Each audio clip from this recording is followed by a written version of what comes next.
मुख्यमंत्री से कहूँगा इस बात कहाँ आ गए बताओ, समझ में नहीं आ रहा।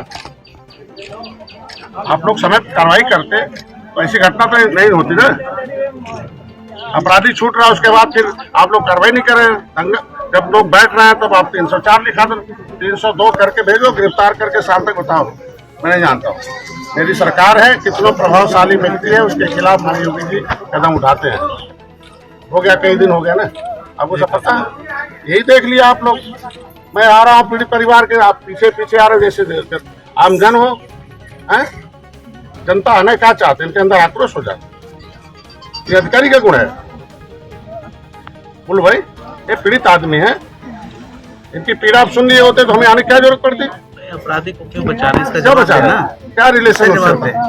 मैं कारण के बयान के आधार पर उसे गिरफ्तार करो। मैं आज भर का टाइम है, मैं नहीं जानता हूँ, मैं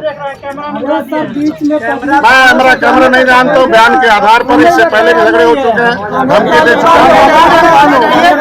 आगे जाइए आप, आपके साथ रखिए वहाँ आगे।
देखिए देखिए